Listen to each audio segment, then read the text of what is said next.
Turkey is suggesting that the fighter plane shot down by Syria may have crossed into Syrian airspace by mistake. President Abdullah Gül told reporters it is routine for pilots flying at high speed to cross national borders. He also suggested that the Syrians overreacted and said that a full investigation is underway. Joining me from Istanbul is our correspondent Jonathan Hedder. Jonathan, what sense are you getting of the mood there? I think the president made it very clear in his statement that this is a very serious matter for Turkey. He said we can't just cover this up, put it aside, whatever the circumstances. But he also made it clear that Turkey is treating this with great caution. He said there won't be any further statements from the government until they understand fully what the circumstances were surrounding the downing of this plane.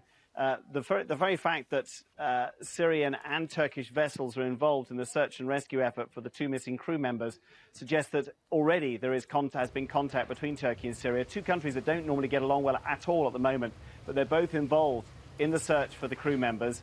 The fate of those crew members will, if they survive, would certainly help ease emotions here in Turkey.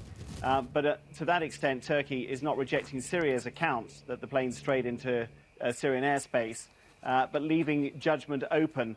As the president himself said, any action by Turkey would have very, very serious consequences. So we have to think very hard about what we do. And he'll be extremely aware of how nationalistic Turks tend to be when they sense that they've been attacked in some way. And I think the government wants to make sure it's fully armed with all the information before it tells the public here what it's going to do in response to this incident. And given that the president has said that these planes do cross national borders from time to time, the question being raised is why did Syria attack this plane at this time? This is very interesting. The Syrian account of what happened is very, very precise. I mean, the Turkish president left open the possibility of whether to ascertain whether the plane was or was not in Syrian territory. But the Syrian military account is that these planes were approaching its coastline very fast and low and were hit by Syrian anti-aircraft, possibly missiles, we're not sure, artillery, the way they described it, when the plane was literally less than a mile away from the coast. That would put those aircraft very, very deeply inside Syrian territory. That's not something I could imagine the Turkish armed forces authorizing at a very, very sensitive time of relations between the two countries. So there has to be a very big question. Did these aircraft go off course? Did they lose their bearings?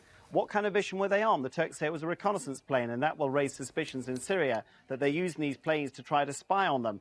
So an awful lot has to be worked out about the circumstances of this incident. And I think the caution Turkey is taking over it makes it clear how serious they realize the consequences could be, how much is at stake here. Remember, Turkey spent the last several months being very, very strongly critical of the Syrian government, very angry, demanding that President Assad step down, but also making it clear it will not use its military, its powerful military, even for humanitarian purposes, unless there's a much greater escalation of the conflict because of the very serious escalation in confrontation with the Syrian army that could happen. So the caution we're seeing now is something that is a reflection of Turkish policy throughout the last few months of the Syrian conflict. Jonathan, thank you. Let's look at the headlines again this morning.